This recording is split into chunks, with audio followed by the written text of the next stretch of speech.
ನಮಸ್ಕಾರ. ವಿಶ್ವವಾಣಿ ಟಿವಿ ಸ್ಪೆಷಲ್ಗೆ ಸ್ವಾಗತ. ನಾನು ಚಿದಾನಂದ್ ರುದ್ರಾಪುರ್ಮಾಡ್. ಸರಿಗಮಪ ಖ್ಯಾತಿಯ ಕೋಗಿಲೆಯ ಕಂಠದ ಹನುಮಂತ ಈಗ ಬಿಗ್ ಬಾಸ್ ಮನೆಯಾಗ ದೊಡ್ಡ ಹವಾ ಎಬ್ಬಿಸ್ಯಾರ. 100 ದಿನದಿಂದ ಬಿಗ್ ಬಾಸ್ ಮನೆಯಾಗಿದ್ದು ಖಡಕ್ ಕಿಕ್ಕು ಕೊಡಾಕುತ್ತಾರ. ಬಹಳ ಚಂದದ ನಮ್ಮ ಜವಾರಿಯ ಉತ್ತರ ಕರ್ನಾಟಕದ ಮಾತಲ್ಲಿ ಎಲ್ಲರ ಜೊತೆ ಮಾತಾಡ್ತಾ ತಮ್ಮ ಹಳ್ಳಿಯ ದಿನಚರಿ ಮುಂದುವರಿಸುತ್ತಾ ದೊಡ್ಡ ಮನೆಯಾಗ ಮಿಂಚಾಕುತ್ತಾರ. ಬ್ಯಾಸರಾದಾಗ ಒಂದೊಂದು ಜಾನಪದ ಹಾಡ ಹಾಡ್ಕೊಂತ ಮನಿ ಮಂದಿಯನ್ನ ನಗಸಾಕತ್ತಾರ.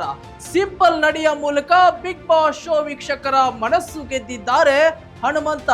ತಮ್ಮ ಅಪ್ಪ ಅವ್ವ ಬಂದ್ ಹೋದ್ಮೇಲಂತೂ ಮನ್ಯಾಗ ಫುಲ್ ಸ್ಟ್ರಾಂಗ್ ಆಗ್ಯಾರ ನಮ್ಮ ಖಡಕ್ ರೊಟ್ಟಿಯ ಹನುಮಂತ. ಖಡಕ್ ರೊಟ್ಟಿ ತಿಂದು ನಾನ್ ಯಾವ್ದಕ್ಕೂ ಕಡಿಮೆ ಇಲ್ಲ ಎನ್ನೋ ಹಾಗೆ ಹವಾ ಮಾಡಾಕುತ್ತಾರ ಹನುಮಂತ. ಇಂತಹ ಹಳ್ಳಿಯ ಹನುಮಂತ ಇದೀಗ ಫಿನಾಲಿಯ ಫೈನಲ್ ಟಿಕೆಟ್ ತೆಗೆದುಕೊಂಡು ತಮ್ಮದಾಗಿಸಿಕೊಂಡಿದ್ದಾರೆ.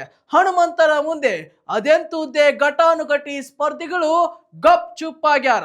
ಎಲ್ಲರಿಗೂ ಟಫ್ ಸ್ಪರ್ಧೆ ನೀಡಿ ಹನುಮಂತ ಅವರು ಫಿನಾಲಿಯ ಟಿಕೆಟ್ ಪಡೆದುಕೊಂಡಿದ್ದಾರೆ. ಹನುಮಂತ ಬಿಗ್ ಬಾಸ್ ಮನೆಯಾಗ ಬಹಳ ಇರಲ್ಲ ಅಂದವರಿಗೆ ಈಗ ಹನುಮಂತ ಫಿನಾಲೆ ಟಿಕೆಟ್ ಹೊಡ್ಕೊಳ್ಳೋ ಮೂಲಕ ಎಲ್ಲರ ಬಾಯಿ ಮುಚ್ಚಿಸಿದ್ದಾರೆ. ನಾನ್ ಯಾವ ಸಿಟಿ ಮಂದಿಗೂ ಕಡಿಮೆ ಇಲ್ಲ ಎನ್ನೋ ಹಾಗೆ ಸಖತ್ ಹವಾ ಎಬ್ಬಿಸ್ಯಾರ. ಇದೀಗ ಹನುಮಂತನ ಆಟ ಕಂಡ ಹಲವರು ಈ ಬಾರಿಯ ಬಿಗ್ ಬಾಸ್ ವಿನ್ನರ್ ಹನುಮಂತ ಎಂದು ಮಾತನಾಡಿಕೊಳ್ಳುತ್ತಿದ್ದಾರೆ. ಮತ್ತೆ ಹನುಮಂತ ಇದೀಗ ಸೋಷಿಯಲ್ ಮೀಡಿಯಾಗಳಲ್ಲಿ ಟ್ರೆಂಡಿಂಗ್ ನಲ್ಲಿದ್ದಾರೆ. ಹಾಗಾದ್ರೆ ಫಿನಾಲೆಯ ಫೈನಲ್ ಟಿಕೆಟ್ ತನ್ನದಾಗಿಸಿಕೊಂಡ ಹನುಮಂತನ ಬಗ್ಗೆ ಏನ್ ಚರ್ಚೆ ನಡೀತಿದೆ? ಹನುಮಂತ ಬಿಗ್ ಬಾಸ್ ವಿನ್ನರ್ ಆಗ್ತಾರಾ? ಬನ್ನಿ ಅದಕ್ಕೆ ಸಂಬಂಧಿಸಿದ ಒಂದು ಇಂಟ್ರೆಸ್ಟಿಂಗ್ ಸ್ಟೋರಿ ಇದೆ, ನೋಡ್ಕೊಂಡು ಬರೋಣ.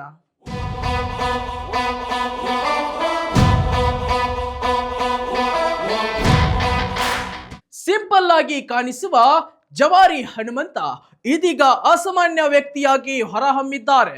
ಆಟದಲ್ಲಿ ಅವರ ಮೈಂಡ್ಗೆ ಮುಂದೆ ಉಳಿದ ಮನೆ ಮಂದಿ ದಂಡ ಹೊಡೆದಿದ್ದಾರೆ. ಬೇರೆ ಸ್ಪರ್ಧಿಗಳು ಚೀರಾಡಿ ಕೂಗಾಡಿ ರಂಪಾಟ ಎಬ್ಬಿಸಿ ಆಟ ಆಡಿದ್ರೆ ಹನುಮಂತ ಮಾತ್ರ ಬಹಳ ನಾಜೂಕ್ತನದಿಂದ ಆಟ ಆಡಿ ಆಟದ ಮೇಲೆ ಫುಲ್ ಗಮನ ನೀಡುತ್ತಿದ್ದಾರೆ. ಯಾವುದೇ ಟೆನ್ಷನ್ ತಗೊಳ್ಳಾರ್ದ ಟಾಸ್ಕ್ ಆಡುತ್ತಿದ್ದಾರೆ. ಅದರ ಪರಿಶ್ರಮದ ಫಲವೇ ಇಂದು ಹನುಮಂತನಿಗೆ ಅನೇಕರಿಂದ ಮೆಚ್ಚುಗೆ ಸಿಗ್ತಿದೆ. ಈಗ ಇನ್ನೂ ಒಂದು ಹೆಜ್ಜೆ ಮುಂದೆ ಹೋಗಿರುವ Hanumantha Bigg Boss Kannada season 11ರ ಫಿನಾಲೆ ಸ್ಪರ್ಧಿಯಾಗಿ ಆಯ್ಕೆಯಾಗಿದ್ದಾರೆ. ಸದ್ಯ ದೊಡ್ಡ ಮನೆಯಲ್ಲಿರುವ ಇನ್ನುಳಿದ 8 ಘಟಾನುಘಟಿ ಸ್ಪರ್ಧಿಗಳನ್ನ ಮೀರಿಸಿ ಹನುಮಂತ ಈ ಸಾಧನೆ ಮಾಡಿದ್ದಾರೆ.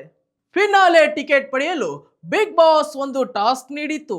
ಅತಿ ಕಡಿಮೆ ಸಮಯದಲ್ಲಿ ಆ ಟಾಸ್ಕ್ ಪೂರ್ಣಗೊಳಿಸಿದವರಿಗೆ ಫಿನಾಲೆಯ ಫೈನಲ್ ಟಿಕೆಟ್ ಎಂದು ಹೇಳಲಾಗಿತ್ತು. ಅದರಂತೆಯೇ ಭವ್ಯ 3 ನಿಮಿಷ 22 ಸೆಕೆಂಡ್ ತೆಗೆದುಕೊಂಡರು. ರಜತ್ 3 ನಿಮಿಷ 49 ಸೆಕೆಂಡ್ ತೆಗೆದುಕೊಂಡರು. ತ್ರಿವಿಕ್ರಮ್ 2 ನಿಮಿಷ 30 ಸೆಕೆಂಡ್ ಪಡೆದುಕೊಂಡರು. ಇನ್ನು ಹನುಮಂತ ಎಲ್ಲರಿಗಿಂತಲೂ ಕಡಿಮೆ ಸಮಯದಲ್ಲಿ ಟಾಸ್ಕ್ ಪೂರ್ಣಗೊಳಿಸಿದರು. ಹನುಮಂತ ಬರೇ 2 ನಿಮಿಷ 27 ಸೆಕೆಂಡ್ ಟೈಮ್ ತೆಗೆದುಕೊಂಡು ಗೆದ್ದು ಬೀಗಿದರು. ನಟ ಶರಣ್ ಹಾಗೂ ನಟಿ ಅದಿತಿ ಪ್ರಭುದೇವ ದೊಡ್ಡ ಮನೆಗೆ ಬಂದು ಹನುಮಂತನಿಗೆ ಫಿನಾಲಿಯ ಟಿಕೆಟ್ ನೀಡಿದರು. ಹನುಮಂತನ ಈ ಗೆಲುವಿಗೆ ಎಲ್ಲರೂ ಶುಭಾಶಯಗಳ ಮಹಾಪೂರವೇ ಹರಿಸಿದರು. ಕೇವಲ 3 ಸೆಕೆಂಡ್ ಅಂತರದಲ್ಲಿ ಸೋತಿದ್ದ ತ್ರಿವಿಕ್ರಮ್ಗೆ ಬಹಳ ಬೇಜಾರಾಯಿತು. ಇಲ್ಲಿಯ ತನಕ ಬಂದು ಫಿನಾಲಿಯ ಟಿಕೆಟ್ ಮಿಸ್ ಮಾಡಿಕೊಂಡಿದ್ದಕ್ಕೆ ಭವ್ಯ ಕೂಡ ಸಖತ್ ಬೇಜಾರು ಮಾಡಿಕೊಂಡರು. ಹಾಗಾಗಿ ಫಿನಾಲೆ ಟಿಕೆಟ್ ಗಿಟ್ಟಿಸಿಕೊಂಡ ಹನುಮಂತ ಇದೀಗ ಸೋಷಿಯಲ್ ಮೀಡಿಯಾಗಳಲ್ಲಿ ಫುಲ್ ಟ್ರೆಂಡಿಂಗ್ ನಲ್ಲಿದ್ದಾರೆ.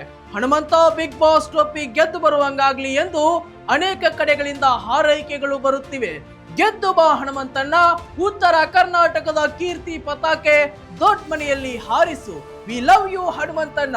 ಹೀಗೆ ನಾನಾ ರೀತಿಯಲ್ಲಿ ಹನುಮಂತನ ಆಟ, ಹಾಡು, ಮಾತು ಎಲ್ಲದರ ಬಗೆಗಿನ ವಿಡಿಯೋ, ಫೋಟೋಗಳನ್ನ ಹಂಚಿಕೊಂಡು ಸಂತಸ ಹಂಚಿಕೊಳ್ಳುತ್ತಿದ್ದಾರೆ. ಹನುಮಂತನ ಬಗ್ಗೆ ನಿಮಗೇನನ್ಸುತ್ತೆ? ಹನುಮಂತನ ಆಟದ ಬಗ್ಗೆ ನಿಮ್ಮ ಅಭಿಪ್ರಾಯವೇನು? ಕಾಮೆಂಟ್ ಮಾಡಿ ವೀಕ್ಷಕರೇ ಮತ್ತು ಶೇರ್ ಮಾಡಿ. ಇದಾಗಿತ್ತು ಇವತ್ತಿನ ಸ್ಪೆಷಲ್ ಸ್ಟೋರಿ. ಮತ್ತಷ್ಟು ವೈವಿಧ್ಯಮಯ ಸುದ್ದಿಗಳಿಗಾಗಿ ವಿಶ್ವವಾಣಿ ಟಿವಿ ಸ್ಪೆಷಲ್ ಚಾನಲ್ ಅನ್ನ ಸಬ್ಸ್ಕ್ರೈಬ್ ಮಾಡಿ. ನಮಸ್ಕಾರ.